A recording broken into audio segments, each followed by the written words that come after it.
Well, the new Rover portal has been generally built like for like. However, you will see that we have made some changes that should improve the user experience, and I'll take you through some of those key changes today. Here's a list of what I'll be showing you today. It includes system-wide changes, how to start a new application, changes to the RAV page, recalls, and more. First, I'm going to take you through the changes we've made to the landing page where you view your applications. Upon signing into the new portal, you'll firstly notice the addition of the New Applications button, which are located at the top of the left-hand side and further down on the right-hand side, making it easier to access this function than in the original portal.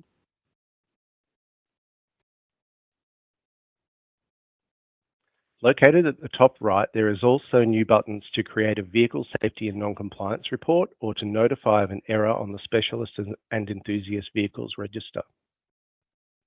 All messages will now be displayed at the top of each page with a link to take you to the relevant area to action, including error messages in your applications. And clicking on your name in the top right-hand corner will now take you to your customer profile. We have also updated the home button. After accessing functions within any main menu screen, clicking home will bring you back to that page rather than the application landing page, allowing you to continue working in that area. Now on to some of our most noticeable and functional new features. Advanced filters have been added to the top or to the left of most tables, allowing you to search your information with ease. Drop-down arrows in the filters show available selections or use free text, including wildcards, to perform your search. Drop-down menus allow you to select and display available data, for example, your draft, submitted, or archived applications. Within the application table, you will also see the addition of nickname and applicant fields. Over on the right, we have added action buttons. Click the arrow to display a range of functions available to that record, making it easier and more efficient to perform tasks like adding, deleting, and editing. Starting a new application. In this release, after selecting the New Application button, you can easily select your application type from the drop-down menu, rather than previously navigating to the New Applications tab and then selecting from one of the tiles. After making your application selection from the drop-down menu, you acknowledge the privacy and policy and collection use of information statement and begin your application. When you select a single road vehicle approval, you will see that there are additional questions and they are on the one page now, as opposed to previously working through several pages. After selecting Begin Application, the application reference number is generated. This is earlier in the process, as previously you would have needed to complete a further 3 pages before the application reference number is generated. In direct response to industry feedback, after moving through the applicant details page, you will now be taken directly to the vehicle or component type details page, skipping past the Manage Application page. The application menu on the left-hand side now displays all pages within an application, where previously some of these pages were not displayed in the menu until that part of the application was completed. Adding, removing, and embargoing variants. To add a variant in a vehicle or component type approval application, simply click the Add Variant button. This will open a mini form where you can enter the details. You repeat this process for each variant that you want to add. Editing and removing variants can be easily done by using the Action button to the right of the variant name and selecting what you want to do. The option to add an embargo was previously found under the Approval Details page, but is now on its own separate page. Using the Action button next to the variant you want to embargo, select Add Variant Embargo, which will open the mini form where you can add the embargo date. Click Update to save the mini form. The variant will now appear in the upper table along with the selected date. You can edit or remove an embargo via the Action button on the right. Road vehicle descriptors. The road vehicle descriptor is now in an easy table format in one page, and each section has its own mini form. You no longer need to navigate to different pages to complete the RVD. Here's an example. This is the general information section of the RVD page. To add the information, click Update General Information, and a mini form appears where you can add the details. Here's a closer look at the remaining RVD tables, noting the Add buttons for each area and action menus where applicable. Now I'll show you how you can download a copy of the RVD document in a submitted application. ROVER currently allows you to download a copy of the RVD document at any time. This has changed in the new portal. Instead, you will be able to download a copy of the RVD document once the application has been submitted by going to the road vehicle descriptor page you can see here and clicking the blue button labeled Download Submitted RVD, located under your application number. The PDF will include a snapshot of the data within the RVD at the time the submission was made, including any embargoed information. Please note that some of the PDFs will be quite large and may take some time to generate. While the PDF is being created, you can continue to use ROVER. Adding design and manufacturing facilities. In the current portal, when adding a facility details, you first had to select whether you were adding a design facility, manufacturing facility, or both. Now you add them separately by selecting the relevant button, Add Design Facility or Add Manufacturing Facility, which will open a mini form for you to complete. You can add multiple addresses for each type of facility and easily remove the facility via the action buttons to the right of each address. Now I will take you through what you will see in ROVER when completing an application that requires the extent of compliance to be provided for Australian design rules. First, I will show you what you will see when you are completing the extent of compliance section of your application. The example I'm showing you on screen is a vehicle type approval application with a list of ADRs, but it will also look similar for other types of applications.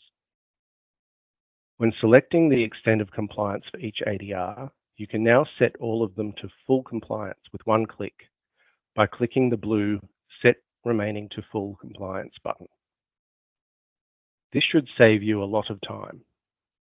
You can first click the button and then change the ADRs that aren't fully compliant to the correct option, or you can do it the other way around. First set the compliance option for ADRs that aren't fully compliant, and then click the button and all the remaining ADRs will then have full compliance selected. For ADRs where full compliance isn't selected, you can provide the information in the free text field provided underneath the ADR and upload documents as well via the blue Manage Documents button.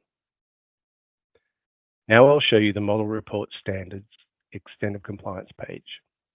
You can see on screen that they are now listed on their own page, where it was previously found within the Extent of Compliance page.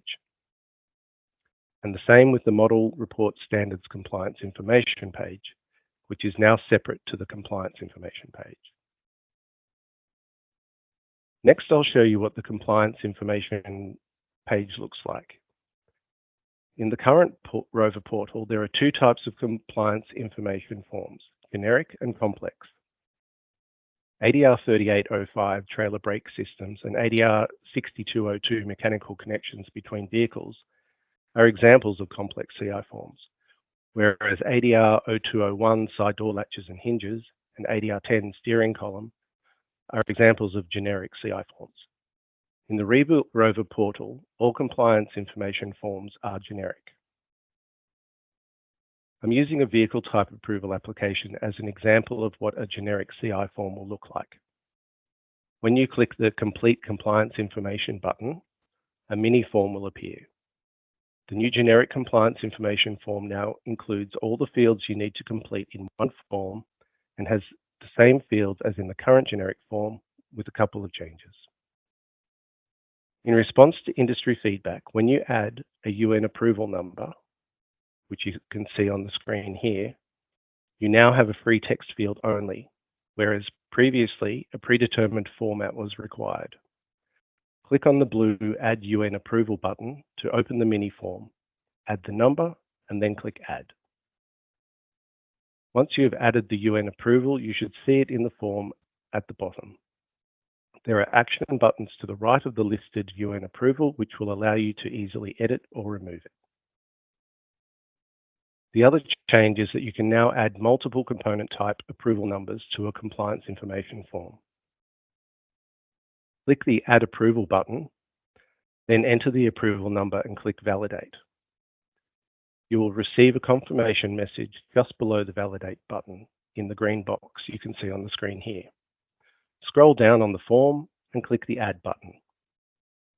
Repeat this process to add additional approval numbers to the form.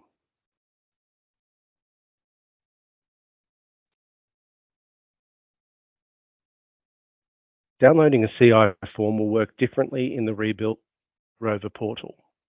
Currently, you can download information in every CI form separately, but in the new portal, you will be able to download a single PDF, which will list all the CI forms and provide a record of the data that was submitted in that application. Similar to the download of an RVD PDF, you will need to have submitted the application before being able to download the PDF using the blue button under your application number on the compliance information page.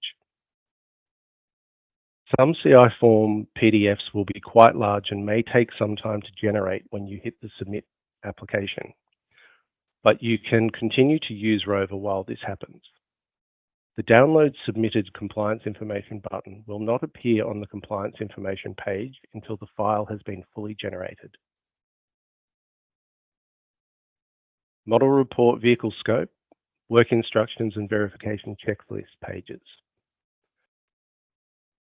Vehicle Scope, Work Instructions, and Verification Checklist are now on their own separate pages. Previously, they were found under Model Report Documentation. Adding additional vehicles to a single road vehicle application is done simply by selecting Add VIN, entering the VIN or chassis number into the mini form, clicking Add. Repeat this process to add up to 30 VINs to an application. Now I will show you the updates we have made to the Register of Approved Vehicles page. On the RAV homepage, you can now notify of a correction on the RAV by clicking the button at the top left of the page. Next to it, if you click the Search RAV button, a new tab will open in your browser and take you to the new RAV public site. 3 new tables have been added to this page, which will allow you to see in real time any updates against your RAV submissions. You can use the table filters located above each table to refine what is displayed. The first table shows RAV submission emails you have sent to the RAV submissions mailbox and have been imported into ROVER. The status column will show the current state of your submission. The second table shows batch and payment information for your successful submissions. This table can be exported as a Microsoft Excel file by selecting the Export button on the right-hand side just below the filter. The third table shows detailed information about your submitted vehicle information, including the VIN, make, and model. This table can also be exported as a Microsoft Excel file by selecting the Export button. Our last item for today's demo is recalls. On the recalls homepage, we have added an additional button at the top left for bulk recall reports, allowing you to upload a file to report on multiple recalls at the same time. When notifying of a recall, the recall number is now issued immediately after the Before You Begin page. Navigating back to the recalls menu at this stage will display the recall as a draft, allowing you to update and save or complete it later. To provide additional details, you will now need to access your submitted recalls marked with the red Additional Details Required tag and update as needed. That concludes the demonstration of what you can expect to see in the rebuilt ROVER portal.